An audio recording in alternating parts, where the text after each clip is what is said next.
ரிஷபராசி என்பர்களே, தொழில் ரீதியாகவும் மன ரீதியாகவும் பண ரீதியாகவும் நிறையா விஷயத்தில் மாட்டிட்டு முழிச்சிட்ருக்கீங்க. குடும்பம் சப்போர்ட்னு நினச்சிங்க, குடும்பம் தான் உங்களை வச்சு இன்னும் செஞ்சிகிட்ருக்கு. குடும்பத்தில் இருக்கிறவங்க எல்லாருமே கடனை தீரு, கஷ்டத்தை சீக்கிரம் குறை, அதுன்னு உங்களை இன்னும் ப்ரெஷர் பண்ணிட்டு தான் இருக்காங்க. உதவி செய்கிறாங்களோ இல்லையோ, இந்த அட்வைஸ் பண்ணுறதுக்கு ஒரு 100 பேர் வந்துடுறாங்க. என்ன பண்ணுறதுனே தெரியல சார், இனி என்ன நடக்கும், பணம், வேலை, திருமணம், சொத்து, வாகனம், அடுத்த 12 நாள்லாம் எப்படி இருக்க போகுது, அதுலேயும் இந்த அடுத்த 12 நாட்கள் தான் ரொம்ப பயமாக இருக்குது சார், எப்படி மூவ் பண்ணுறதுனே தெரியல. நடுப்பாதையில் இருக்கிற கண்ணு முன்னாடி 2 பாதை போகுது, ஒன்று அதை சரி பண்ணணும், இன்னொன்று அதுக்குள்ளே போகுது, அது என்ன பண்ணணுமோ அதுக்கான அவுட்புட்டை நம்ம சந்திச்சு தான் ஆகணும். இதில் எது சார் நம்மளுக்கு சரியானதாக இருக்கும் அப்படின்னு யோசிச்சுட்டு இருக்கணும். உங்களுக்கு தான் இந்த வீடியோவே. ரிஷபராசிக்காரங்க எப்போவுமே மற்றவர்களுக்காகவே யோசித்து ரொம்ப மனதளவுலேயும் சரி, உடல் அளவுலேயும் சரி, தூக்கம் இல்லாமல் ரொம்ப ஒரு சைக்காலஜிக்கலாகவும் சரி, ரொம்ப அஃபெக்ட் ஆகிருக்கக்கூடிய ஒரு காலகட்டம். பணம் ரொம்ப ஒரு விஷயம்தான். ஆனால் பண விஷயத்துக்காக மனசை ரொம்ப புண்படுத்திகிட்டு இருக்கீங்களே அப்படிங்கிற மாதிரி நிறைய பேர்த்து நீங்கள் பேசிகிட்டு இருப்பீங்க. இந்த காலகட்டத்தில் உங்களுடைய ஜாதகத்தை ஃபஸ்ட்டு செக் பண்ணி பாருங்கள். இதை நீங்கள் விளம்பரமாக எடுத்துட்டாலும் சரி, உங்களுடைய லோக்கலில் இருக்கக்கூடிய ஜோதிடத்தை ஃபஸ்ட்டு கொண்டு போய் கொடுங்க உங்கள் ஜாதகத்தை.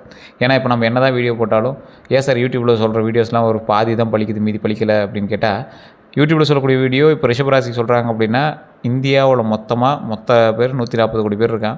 அதில் ரிஷபராசியில் கிட்டத்தட்ட 10-12 கோடி பேர் இருப்பான். எல்லாருக்குமே இந்த விஷயங்கள் பலிக்குமா அப்படின்னு கேட்டால் பலிக்கிறதில்ல. ஏன் அப்படின்னா, அவங்களுக்கு தசாபுத்தி வேறு, நட்சத்திரம் வேறு, இப்போ நடந்துருக்கக்கூடிய லக்கினம், இப்போ நடந்துருக்கக்கூடிய தசாபுத்தி, ஏற்கனவே இருக்கக்கூடிய லக்கினம், பிறந்த நேரம், பிறந்த ஊர், மற்ற அவங்களோட பிரயாணிக்கக்கூடிய மற்ற ராசிகள். ஒரு எக்ஸாம்பிள் சொல்லணும் அப்படின்னா, உங்களுக்கு நல்ல ராசி போயிருந்திருக்கும், திடீர்னு உங்களோட குழந்தைகள் பிறந்திருக்கும், உங்களோட மனைவி திருமணமாக இருக்குது, டக்குன்னு ஒரு சேஞ்சஸ் தெரிஞ்சிருக்கும். இந்த மாதிரி நிறையா விஷயங்களால் வேறுபட்டிருக்கும். அப்போ யார் எப்படி இருக்குது அப்படின்னு ஃபஸ்ட்டு ஜாதகத்தை பார்த்தா மட்டும் தான் கணிக்கவே முடியுங்க. அப்போ முதல்ல என்ன பண்ணணும், ஜாதகத்தை செக் பண்ணணும். ஜாதகத்தை செக் பண்ணும்போது நீங்கள் ஒரு விஷயத்தை நல்லா புரிஞ்சுக்கணும். ஜோதிட ரீதியாக சில விஷயங்களை உங்கள் ஜாதகத்தை மட்டும் வச்சு கணிக்க முடியாது. உங்களோடு பிறந்த உங்களுக்கு பிறந்த உங்கள் தாய் தந்தையரோ அல்லது உங்களுடைய குழந்தைகளோ, உங்களுடைய மனைவியோ, இவங்களோட கணவனோ, உங்களுடைய ஜாதகம் தான் உங்களுக்கு சேர்த்து பேச ஆரம்பிக்கும். யாருடைய ராசி வலுவாக இருக்கோ அந்த ராசி அப்படியே பிடிச்சி உங்களுக்கு மேலே தூக்கிட்டு வந்துடும். ஸோ இது வேணும் அப்படின்னா கீழே இருக்கக்கூடிய நம்பருக்கு வாட்ஸ்அப்போ அல்லது ஃபோன் பண்ணியோ நீங்கள் பேசிக்கலாம். வெளிநாட்டில் இருக்கிறவங்க வாட்ஸ்அப் மூலமாக தொடர்பு கொள்ளலாம். இந்த ரிஷபராசியை பொறுத்த வரைக்கும் நீண்ட நாட்களாக நின்ற வேலை மீண்டும் நகர ஒரு வாய்ப்பு. வராமல் இருந்த பணம் திரும்ப கிடைக்குங்க. புதிய வேலை அல்லது கூட்டுதல் வருமானம் உங்களுக்கு கிடைக்கிறதுக்கான வாய்ப்புகள் உண்டு. குடும்பத்தில் இருந்த குழப்பம்லாம் குறையுங்க. திருமண பேச்சில் முன்னேற்றம் ஏற்படக்கூடிய ஒரு காலகட்டம். வீடு அல்லது நிலம் அல்லது வாகனம் வாங்கிறதுக்கான எண்ணம் வலுப்பெறும். உங்களை பயன்படுத்தியவர்கள் உண்மை தெரிய வரலாம். பழைய நண்பர் அல்லது உறவினர் மீண்டும் தொடர்பு கொள்வாங்க. இதுவரை உங்களை மதிக்காதவங்க உங்கள் மதிப்பை புரிந்து கொள்ளக்கூடிய ஒரு வாய்ப்பு அமையுது. சிறிய வாய்ப்பு பெரிய வருமானமாக மாறக்கூடியதுக்கான வாய்ப்புகள் கிடைக்குது. கடனை குறைக்க ஒரு நல்ல திட்டம் அமைக்கலாம். வாழ்க்கையில் நிலையான முடிவு எடுக்கக்கூடிய ஒரு காலகட்டமாக அமையுதுங்க. இனி என்ன நடக்க போகுது அப்படிங்கிறத நம்ம தெரிஞ்சுக்கலாம். வாழ்க்கையில் நிலையான மாற்றம். ரிஷபராசிக்காரர்களுக்கு மாற்றம் மெதுவாக தொடங்கினாலும் அது ஒரு பலமான ஒரு பேஸ்மெண்ட்டை போட்டு அற்புதமாக உட்காரும். ஆனால் தொடங்கிய மாற்றம் நீண்ட காலம் நிலைக்கக்கூடும். இந்த டைமு திடீர் முடிவை விட திட்டமிட்ட முடிவு நல்ல பலன் தரும். டக்குன்னு எடுக்கிற முடிவை விட பிளான் பண்ணது கொஞ்சம் எக்ஸிக்யூட் ஆகும். ஒரு முக்கியமான நபர் உதவி கொடுப்பாங்க. அவங்க மூலமாக உதவி கிடைக்கும். நீண்ட நாள் காத்திருந்த செய்தி வருங்க. மனதில் இருந்த பயம் குறையும். குடும்பத்திற்காக எடுத்த முயற்சி பலன் தரும். சேமிப்பு, சொத்து மற்றும் தொழில் பற்றிய கவனம் அதிகரிக்குங்க. பழைய பிரச்சனைக்கு தீர்வு உண்டாகும். பழைய பணப்பிரச்சனை பேசி தீர்க்கப்படும். குடும்பத்தில் பேசாமல் இருந்தவங்க மீண்டும் பேசுவாங்க. சொத்து தொடர்பான குழப்பம் தெளிவாகக்கூடிய ஒரு காலகட்டம். வேலை இடத்துல ஏற்பட்ட தவறான புரிதல் குறையுங்க. காதல் அல்லது திருமண உறவில் முடிவு வரும். நீண்ட நாள் மருத்துவம் அல்லது மனக்கவலை குறையக்கூடிய ஒரு எண்ணம் உருவாகும்.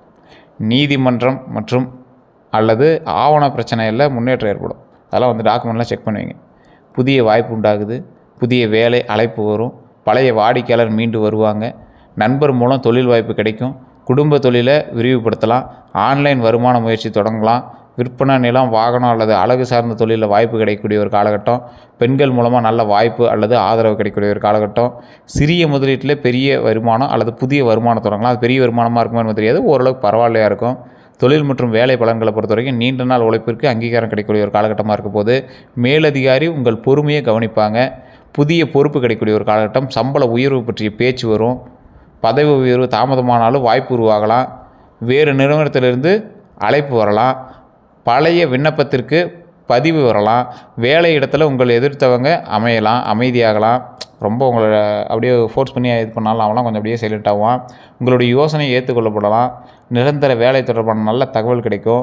வெளியூர் வேலைவாய்ப்பு உருவாகுங்க. அதேபோல் வீட்டிலிருந்து செய்யக்கூடிய வேலை வந்து கிடைக்கலாம். தொழில் செய்கிறவங்களுக்கு பழைய வாடிக்கையாளர் மீண்டு வருவாங்க.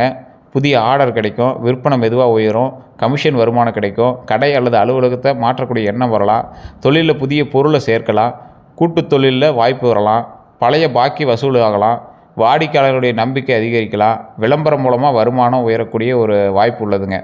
பெண்கள் தொடர்புடைய பொருட்களில் லாபம் கிடைக்குங்க.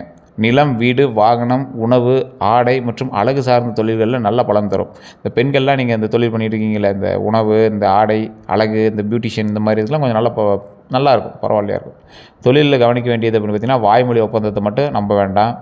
அதே போல் நண்பரோடு தொழில் செய்தாலும் கணக்கை எழுதி பதிவு செய்யணும் அப்படிங்கிறது ஞாபகம் வச்சுக்கோங்க.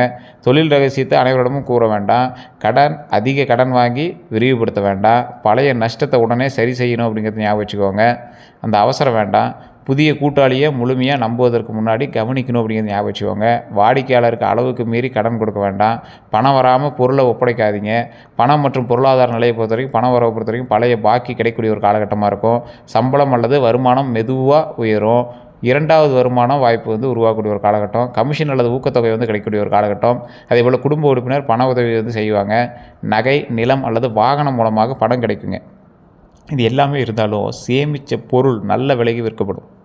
ஸோ சேமித்து வச்சுப்பீங்க பார்த்தீங்களா பொருள், அதெல்லாம் நல்ல விலைக்கு விற்குங்க. வாடகை வருமானம் கிடைக்கும். பெண்கள் மூலம் பண உதவி அல்லது வாய்ப்பு வரக்கூடிய ஒரு காலகட்டமாக இருக்குங்க. தொழிலில் லாபம் படிப்படியாக அதிகரிக்குங்க. செலவுகளை பொறுத்த வரைக்கும் வீட்டு செலவு அதிகரிக்கக்கூடிய ஒரு காலகட்டம். வாகன பராமரிப்பு செலவு வரலாம். அதே போல் குடும்ப சுப நிகழ்ச்சிக்காக செலவு வருங்க. அதே போல் மருத்துவம் அல்லது கல்வி செயல்படலாம். அதே போல் மருத்துவம் அல்லது கல்வி வந்து செலவு ஏற்படுங்க. இந்த செலவுகள்லாம் உங்களுக்கு நன்மையான செலவுகள் தான், இருந்தாலும் பிரச்சனை இல்லை. வீட்டு பொருட்கள் வாங்க வேண்டி இருக்கக்கூடிய ஒரு காலகட்டமாக அமையுது. இந்த அழகு, இந்த பியூட்டிஷியனு, இந்த ட்ரெஸ்ஸு, இந்த மாதிரி வசதிக்கான செலவுகள் வந்து உங்களுக்கு அதிகமாகும். பழைய கடனை வந்து முடிக்கிறதுக்கு தொகை செலுத்த வேண்டியிருக்கும். வீட்டை புதுப்பிக்கக்கூடிய செலவு வரலாம். கடன் நிலையை பொறுத்த வரைக்கும் கடனை குறைக்க புதிய திட்டம் அமைப்பீங்க. பல சிறிய கடன்களை ஒன்றாக சேர்த்து கட்டுப்படுத்தலாம். அதே போல் பழைய கடன் தொடர்பான அழுத்தம் வந்து குறையக்கூடிய ஒரு காலகட்டமாக இருக்கும். நிலையான வருமானம் உண்டாகுதுங்க. நிலையான வருமானம் கிடைத்தாலும் கடனை விரைவாக குறைக்கலாம் அப்படிங்கிற எண்ணம் உருவாகணும். அதை ஃபஸ்ட்டு மைண்ட் ஞாபகம் வச்சுக்கோங்க. குடும்ப உதவியால் ஒரு கடன் முடிவுக்கு வருங்க. தவணை முறையில் சுமையை வந்து குறைக்க முடியும். பணத்தினுடைய கவனம் வந்து ரொம்ப கவனமாக இருக்கணும். பிறருக்காக உங்கள் பேரில் கடன் வாங்காதீங்க. இரக்கத்தில் பணம் கொடுக்க வேண்டாம். அதே போல் ஆவணம் இல்லாமல் பெரிய தொகை கொடுக்காதீங்க. விரைவில் இரட்டிப்பு லாபம் தரும் அப்படிங்கிற திட்டத்தை நம்ப வேண்டாம். நண்பர் சொன்னதால் மட்டும் முதலீடு செய்யாதீங்க. சம்பளம் வந்தோட முழுமையும் செலவு பண்ணி விடாதீங்க. வெயிட் பண்ணுங்கள். குறைந்தபட்சம் ஒரு பகுதியை மட்டும் சேமிக்கிறதுக்கு ஞாபகம் வச்சுக்கோங்க. குடும்பத்தில் பண விஷயத்தை தெளிவாக பேசணும் அப்படிங்கிறது ஞாபகம் வச்சுக்கோங்க. இந்த காதலை பொறுத்த வரைக்கும் பழைய காதல் மீண்டும் தொடர்பு கொள்வாங்க. ஃபோனோ மெசேஜோ ஏதோ ஒன்று வருங்க. நீண்ட நாள் பேசாமல் இருந்தவங்க பேசுவாங்க. நண்பராக இருந்தவங்க காதலை வெளிப்படுத்துவாங்க. உண்மையானவங்க யார் அப்படிங்கிறது தெரிய வரக்கூடிய ஒரு காலகட்டம். போலியான அன்பு காட்டியவங்க விலகுவாங்க. உறவில் இருந்த சந்தேகம் குறையும். குடும்பம் எதிர்த்த உறவு வந்து மீண்டும் பேச்சுவார்த்தை வரலாம். அதே போல் தொலைதூர உறவில் சந்திப்பு ஏற்படக்கூடிய ஒரு காலகட்டம். மனதில் வச்சிருந்த உண்மை வெளிப்படக்கூடிய ஒரு காலகட்டம். ஒருதலை காதலுக்கு முடிவு கட்டக்கூடிய ஒரு காலகட்டமாக அமையுது. புதிய அறிமுகம் ஆழமான உறவாக கூட மாறலாம். அதே போல் காதலில் கவனமாக இருக்கணும். பழையவர் திரும்ப வந்தவுடன் உடனே நம்பாதீங்க. எதுக்கு வந்தாங்க என்னென்னு எல்லாமே விசாரிங்க. இரக்கத்தையும் காதலையும் குழப்பாதீங்க. துணையை கட்டுப்படுத்த முயற்சிக்காதீங்க. அதே போல் மனதில் வச்சுக்கிட்டு அமைதியாக இருக்காதீங்க. பணம் மற்றும் காதலை ஒன்றாக கலக்காதீங்க. காதலுக்கும் பணத்துக்கும் டிஃப்ரெண்ட்டுங்கிறது ஞாபகம் வச்சுக்கோங்க. குடும்ப பிரச்சனையை வெளிநபர்கிட்ட பகிராதீங்க. உங்களுடைய துணைவியாரை பற்றியோ இல்லை உங்களோட காதலை பற்றியோ வெளிநபர்கிட்ட நண்பரோ யார்கிட்டையும் பேச வேண்டாம். சிறிய விஷயத்தை சந்தேகமாக மாற்றாதீங்க. திருமண பலன்களை பொறுத்த வரைக்கும் திருமணம் ஆகாதவங்களுக்கு தாமதமான திருமண பேச்சுவார்த்தை தொடங்கக்கூடிய ஒரு காலகட்டமாக அமையுது. குடும்பம் மூலமாக நல்ல வரன் அமையுது. வேலை அல்லது நண்பர்கள் மூலமாக அறிமுகம் ஏற்படக்கூடிய ஒரு காலகட்டம். பொருளாதாரமாக நிலையான துணை கிடைக்குங்க. நிலையான துணை கிடைக்கும். அதே போல் வேறு ஊர் தொடர்புடைய வரன் அமையுங்க. முன்பு நின்ற திருமண பேச்சு மீண்டும் நகரக்கூடிய ஒரு காலகட்டம். வெளிப்புற அழகை மட்டும் வச்சு முடிவு செய்யாதீங்க. திருமணம் ஆனவங்களுக்கு துணையினுடைய ஆதரவு அதிகரிக்கக்கூடிய ஒரு காலகட்டம். பழைய கருத்து வேறுபாடு குறையக்கூடிய ஒரு காலகட்டம். பண விஷயத்தில் தெளிவு ஏற்படக்கூடிய ஒரு காலகட்டம். குடும்பத்தை மாற்றம் முடிவு வரலாம். குடும்பத்தை வந்து மாற்றத்துக்கான முடிவு வரும். அதே போல் வீடு அல்லது வாகனம் வாங்குறதுக்கான சேர்த்து திட்டமிடுவீங்க. குழந்தை தொடர்பான நல்ல செய்தி கிடைக்கக்கூடிய ஒரு காலகட்டமாக அமைது. 3ஆம் நபர் தலையீடு குறையக்கூடிய ஒரு காலகட்டம். அவன் ஒருத்தன் தான் சார் டென்ஷன் பண்ணிட்டே இருந்தான், அப்போ எப்படியே விட்டுறான் அப்படிங்கிற மாதிரி இருக்கும். குடும்ப பொறுப்பு அதிகரிக்கக்கூடிய ஒரு காலகட்டமாக அமையும். அன்பை செயலால் மட்டுமின்றி வார்த்தையாலும் காட்டுறோம் அப்படிங்கிற ஞாபகம் வச்சுக்கோங்க. பழைய பிரச்சனையை மீண்டும் எடுத்து கூறாதீங்க. குழந்தை பாக்கியத்தை பொறுத்த வரைக்கும் குழந்தைகள் தொடர்பான நல்ல செய்தி கிடைக்கக்கூடிய ஒரு காலகட்டமாக அமையுது. குழந்தைகளுடைய கல்வியில் முன்னேற்றம் ஏற்படலாம். குழந்தைகளுடைய கலைத்திறன் வெளிப்படலாம். குழந்தைக்காக செலவு அதிகரிக்கலாம். அதே போல் உயர்கல்வி பற்றி முடிவு வரலாம். குழந்தைகளுடைய உடல்நலத்தில் கவனம் தேவைப்படும். குழந்தைகளுடன் அதிக நேரம் செலவிட வேண்டியிருக்கும். அவர்களை மற்றவர்களோடு ஒப்பிடக்கூடாது. அதிக கட்டுப்பாடு கொடுக்காம வழி நடத்தணும் அப்படிங்கிறத ஞாபகம் வச்சுக்கோங்க. அதேபோல் குழந்தைகளுடைய விருப்பத்தையும் கேட்கணும் அப்படிங்கிற ஞாபகம் வச்சுக்கோங்க. துல்லியமாக குழந்தைகள் பாக்கியத்தை பற்றி தனிப்படி தெரிஞ்சுக்கணும்னா ஜாதகம் பார்த்தா தான் தெரியுங்க. கீழே நம்பர் கொடுத்துட்டு நீங்கள் வேணால் பயன்படுத்திக்கோங்க. வீடு அல்லது நிலத்தை பற்றி பார்க்கணும் அப்படின்னா சொத்து வாங்குறதுக்கான எண்ணம் அதிகரிக்கும். ஆனால் அதுக்கான பணம் வந்து நீங்கள் லோன் போட்டு தான் வாங்குவீங்க. நிலம் பற்றி நல்ல தகவல் கிடைக்குங்க. பழைய சொத்து விற்பனையாகக்கூடிய ஒரு காலகட்டம். வீடு கடன் முயற்சியை வந்து நகருங்க. குடும்ப சொத்தில் வந்து பங்கு கிடைக்கிறதுக்கான ஒரு வாய்ப்பு அமையுது. பங்கு பிரிப்பில் வந்து பேச்சு வந்து வரும். பங்கு பிரிவு பற்றின பேச்சுகள் வந்து வரும். பழைய வீட்டை வந்து புதுப்பிக்கக்கூடிய ஒரு காலகட்டமாக அமையுது. புதிய வீடு கட்டக்கூடிய திட்டம் உருவாகுங்க. அதே போல் விவசாய நிலம் வாங்கக்கூடிய வாய்ப்பு வரக்கூடிய ஒரு காலகட்டம். வாடகை வருமானம் வந்து தொடங்கலாம். கடை மற்றும் தொழில் இடம் வந்து வாங்கக்கூடிய ஒரு காலகட்டமாக அமையுது. பெண்கள் வழியிலான சொத்துக்கு உதவி வந்து கிடைக்கக்கூடிய ஒரு காலகட்டம். தாய் வழி சொத்து பற்றிய பேச்சு வரக்கூடிய ஒரு காலகட்டமாக அமையுதுங்க.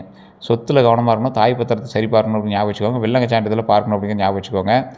நீர்வழி மற்றும் நிலத்தினுடைய தன்மையை சரி பார்க்கணும் அப்படிங்கிற ஞாபகம் வச்சுக்கோங்க. தண்ணிலாம் இருக்குதா நிலத்தில் அப்படின்னு ஃபஸ்ட்டு செக் பண்ணிட்டு வாங்க. வாகன பலன்களை பொறுத்த வரைக்கும் புதிய இருசக்கர வாகனம் வாங்கக்கூடிய ஒரு காலகட்டம். பழைய காரை மாற்றக்கூடிய ஒரு காலகட்டம். குடும்பத்திற்காக வசதியான வாகனம் வாங்கலாம் அப்படிங்கிற ஒரு எண்ணம் ஏற்படும். தொழிலுக்காக வாகனம் தேவைப்படலாம். அதே போல் பயன்படுத்திய வாகனம் நல்ல விலையில் கிடைக்கக்கூடிய ஒரு காலகட்டமாக அமையும். பழைய வாகனத்தை விற்று பணம் கிடைக்கக்கூடிய ஒரு காலகட்டம். வாகன கடன் வந்து முற்றிய முயற்சி வந்து நகரும். வாகனம் கட்டணம் அதாவது வாகன கடன் முயற்சி வந்து நகரலாம். குடும்பத்தோடு நீண்ட பயணம் செல்லக்கூடிய ஒரு காலகட்டம். வாகன பராமரிப்பு செலவு வரலாம். புதிய வாகனத்திற்கு முன்பதிவு சேர்க்கலாம். போய் அட்வான்ஸ் கட்டுவீங்க. எலக்ட்ரிக் ஸ்கூட்டி வாங்குவீங்க. அந்த மாதிரி இருக்கும். வாகனத்தில் கவனமாக இருக்க வேண்டியது வெளிப்புற அழகை மட்டும் பார்த்து வாகனம் வாங்காதீங்க. செகண்ட் ஹேண்ட் வாங்குறீங்க அப்படின்னா அதை மட்டும் வாங்காதீங்க. இன்ஜின் மட்டும் சர்வீஸ்லாம் செக் பண்ணுங்கள். ஆவணத்தை சரியாக இருக்கா, டாக்குமெண்ட் சரியாக இருக்கா அப்படின்னு செக் பண்ணுங்கள். ஆக்சிடென்ட் ஹிஸ்ட்ரி இருக்கான்னு செக் பண்ணுங்கள்.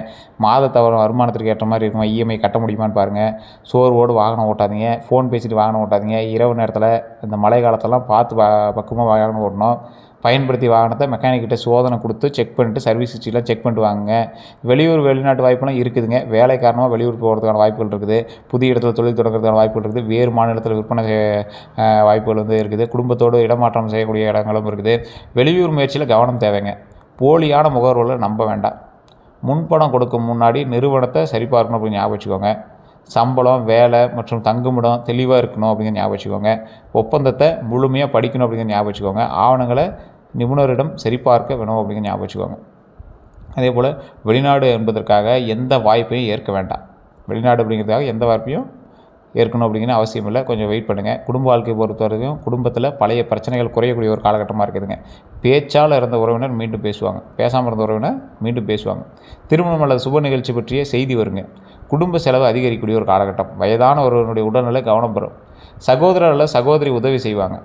குடும்ப சொத்து பற்றி பேச்சு வரலாம். வீட்டை மாற்றக்கூடிய முடிவு வரக்கூடிய ஒரு காலகட்டம். குடும்பத்தில் உங்கள் பொறுப்பு அதிகரிக்கக்கூடிய ஒரு காலகட்டம். நீங்கள் செய்த உதவியின் மதிப்பு புரியலாம். குடும்பத்தில் மறைக்கப்பட்ட விஷயம் வெளிவரலாம். உங்கள் முடிவை முதலில் எதிர்த்தவங்க பின்னாடி ஏற்கக்கூடிய ஒரு காலகட்டமாக அமையும். குடும்ப அமைதிக்காக எல்லா பொறுப்பையும் தனியாக ஏற்க வேண்டும். பண விஷயங்களை வெளிப்படையாக பேச வேண்டும். பிடிவாதத்தை குறைக்கணும் அப்படிங்கிற ஞாபகம் வச்சுக்கோங்க. மனதில் வச்சுக்கிட்டு அமைதியாக இருக்கணும் அப்படிங்கிறத ஞாபகம் வச்சுக்கோங்க. குடும்ப உறுப்பினர்களுடைய கருத்தையும் கேட்கணும் அப்படிங்கிறத ஞாபகம் வச்சுக்கோங்க. வேலை மன அழுத்தத்தை வீட்டில் காட்டாதீங்க. அன்பை வெளிப்படையாக காட்ட அப்படியே ஒரு அன்பு மனசுலேயே வச்சுட்டு வெளிப்படையாக காட்ட மாட்டீங்க. இந்த ராசிக்காரங்க எப்பயுமே படுத்த ரிஷபம் பொறுத்த வரைக்கும் பேசிக்கலாம், பாசம் இருக்குது, போய் வேலையை பாரு அப்படிங்கிற மாதிரி தான் போவீங்க. தயவு செஞ்சு அன்பு கொஞ்சம் வெளியே காட்டுங்க. ஒன்றும் பிரச்சனை இல்லை. ரிஷபராசினுடைய குணாதிசயமே பூமி தத்துவம் கொண்ட ராசி அப்படின்னு சொல்லுவாங்க. ரிஷபராசி சுக்கிரனுடைய அதிபதி. சுக்கிரன்னா வாகனத்துக்கு உண்டானவர். வாகனத்தை சுத்தமாக வச்சுருக்கீங்க அப்படின்னா ரொம்ப நல்லதுங்க. அழகு, அன்பு, கலை, வசதி மற்றும் பொருளாதாரம் ஆகியவற்றால் உங்களுக்கு ஈர்ப்பு அதிகமாக இருக்கும். ஈர்ப்பு ரொம்ப அதிகமாக இருக்கும். நிலையான வருமானத்தை விரும்புவீங்க. திடீர் மாற்றத்தை எளிதில் ஏற்க மாட்டீங்க. ஒருவரை நம்பிய பிறகு உண்மையாக இருப்பீங்க. குடும்பம் மற்றும் சொத்து முக்கியமாக நினைப்பீங்க. அதே போல் பொறுமையான உழைப்பவங்க. அதே போல் உணவு, ஆடை, வீடு மற்றும் வசதிகளை விரும்பக்கூடிய நபர் நீங்கள். கலை மற்றும் அழகுணர்வு அதிகமாக இருக்கும் உங்களுக்கு. சேமிக்க வேண்டும் அப்படிங்கிற எண்ணம் இருக்கும். வெளியில் அமைதியாக இருந்திருப்பாங்க. அதே போல் கோபம் வந்தால் கட்டுப்படுத்த கடினமாக இருப்பாங்க. பிடிவாதம் அதிகமாக இருக்கக்கூடிய ஒரு காலகட்டம். தங்களுக்கு சொந்தமானதை பாதுகாப்பாங்க. அன்பை செயலால் காட்டுவாங்க. நீண்ட நாள் உறவை விரும்புவாங்க. ஒரு முறை முடிவு செஞ்சால் மாற்றுவது கடினம். மெதுவாக தொடங்கி நிலையான வெற்றியை அடைவாங்க. தற்போது மனசில் இருக்கக்கூடிய எண்ணங்கள் அப்படின்னு பார்த்திங்கன்னா, என் பணநிலை எப்போ சீராகும், எப்போ பணம் சரியாகும், எனக்கு சொந்த வீடு எப்போ அமையும், வேலை மாற்றம் வேண்டுமா, தொழில் தொடங்கலாமா, என் கடன் எப்போ முடியும், என்னை உண்மையாக மதிப்பவங்க யார், திருமணம் எப்போது நடக்கும், நான் செய்த உதவிக்கு ஏன் மதிப்பு கிடைக்கவில்லை, குடும்பத்தில் எல்லா சுமையும் ஏன் என் மீது இருக்குது, என் வாழ்க்கையில் நிலைத்தன்மை எப்போ வரும், ரிஷபராசினுடைய பிறப்பு ரகசியமே தான். மெதுவாக உயர்வீங்க. தாமதமானாலும் நிலைமையான வெற்றி இருக்கும். குடும்பத்திற்கு சொத்து உருவாக்குவீங்க. பணத்தை பொருளாக மாற்றுவீங்க. வாடகை வாழ்க்கையை சொந்த வீடாக மாற்றுவீங்க. இதெல்லாம் உங்களுக்கு நல்லது தான் இருக்குது, ஒன்றும் பிரச்சனை இல்லை. ஆனால் பொறுமையாக தான் நடக்கும். வயது அதிகரிக்க பொருளாதார நிலை மேம்படும். உங்களுக்கு தங்களுடைய வாழ்க்கையை படிப்படியாக கட்டி எழுப்புவீங்க. ஸோ பொறுமையாக இருந்தீங்கன்னா நன்மை உண்டு. ஸோ இந்த ராசியை பொறுத்தவரைக்கும் பொறுப்பானவங்க, உழைப்புக்கு பேர் போனவங்க, நம்பகத்தன்மை உங்கள்கிட்ட இருக்கும், பொருளாதார சிந்தனை இருக்கும், கலை மற்றும் அழகு உணர்வு இருக்கும், குடும்ப அக்கறை இருக்கும். ரிஷபராசிக்கு சவால்கள் இருக்குது, இல்லைன்னா இல்லை. நீங்கள் ரொம்ப நல்லவங்க இல்லை, உங்களுக்கு எல்லாமே பாசிட்டிவும் கிடையாது. சில விஷயங்கள் இருக்குது. அதிக பிடிவாதம், அதே உங்களுக்கு மிகப்பெரிய ட்ராபேக்கு. மாற்றத்தை ஏற்க தாமதமாகிறது, அது ரொம்ப பெரிய ட்ராபேக்கு.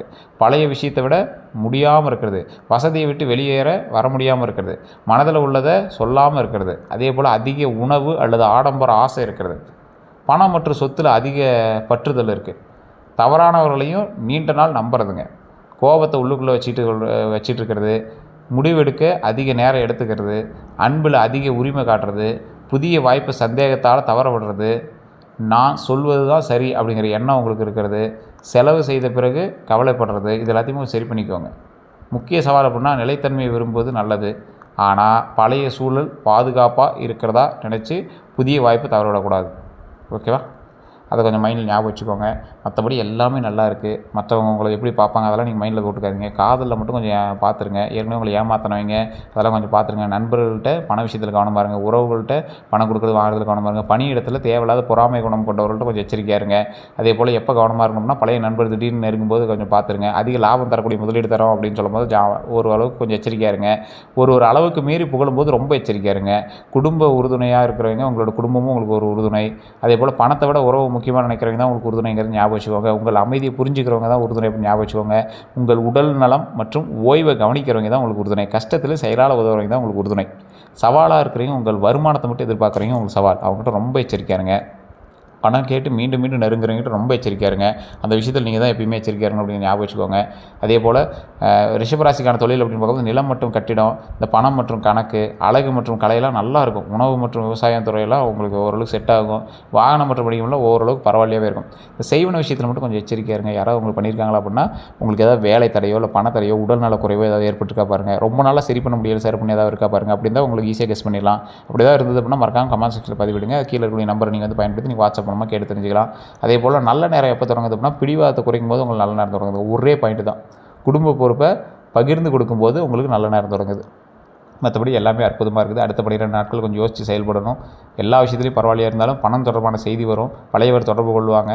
புதிய வேலை அல்லது தொழில் வாய்ப்பு தெரியலாம். அதே போல் பழைய பாக்கி பற்றிய முன்னேற்றம் ஏற்படும். ஒரு ஆவணத்தை சரிபார்க்கணும் அப்படிங்கிற ஞாபகம் வச்சுக்கோங்க. திருமணம் அல்லது காதல் பற்றிய தெளிவு கிடைக்கக்கூடிய ஒரு காலகட்டம். வாகனம் வாங்கும்போது அதை பற்றிய சில விஷயங்களை செக் பண்ணணும் அப்படிங்கிற ஒரு காலகட்டமாக அமையுது. பண வரவு அல்லது வேலை தொடர்பான நல்ல செய்தி கிடைக்கும். உடல் நலத்தில் கொஞ்சம் பார்த்துக்கோங்க. தொண்டை தொடர்பான தொந்தரவு இருக்கும், கழுத்து வலி இருக்கும், உடல் எடை அதிகரிப்பு இருக்கும், இல்லை செரிமான பிரச்சனை இருக்கும், தூக்கக்குறைவு இருக்கும், சர்க்கரை அளவு தொடர்பான கவலை உங்களுக்கு ஏற்பட்டிருக்கும். உடல் சோர்வு, மன அழுத்தம், சளி அல்லது அலர்ஜி, அந்த முதுகு தோள்பட்டையெல்லாம் வலி இருக்குங்க. இதெல்லாம் கொஞ்சம் பார்த்து இருந்துக்குவாங்க. உடல் ஆரோக்கியத்தில் ரொம்ப கவனமாக இருங்க. மற்றபடி எல்லாமே நல்லா இருக்குது.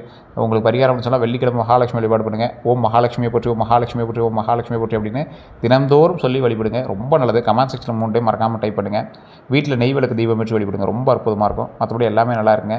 உழைப்பால் சொத்து உருவாக்கக்கூடியவங்க நீங்கள். பொறுமையாக தான் சொத்து ஏறும். மற்றபடி நன்மையாக இருக்குது. இந்த காலகட்டம் கொஞ்சம் முன்ன பின்ன இருந்தாலும் போக சரியாயிடும். வேறு ஏதாவது தகவல் வேணும்னா கீழே கூடிய நம்பருக்கு பயன்படுத்தி நீங்கள் வாட்ஸ்அப் மூலமாவோ அல்லது ஃபோன் மூலமாவோ பேசி தெரிஞ்சிக்கலாம். எல்லோருக்கும் நன்றி நண்பர்களே. நம்ம சேனலை ஃபாலோ பண்ணாமல் ஃபாலோ பண்ணிக்கோங்க. இதோட நம்ம சேனல் சப்ஸ்கிரைப் பண்ணிக்கோங்க. எல்லோருக்கும் நன்றி நண்பர்களே.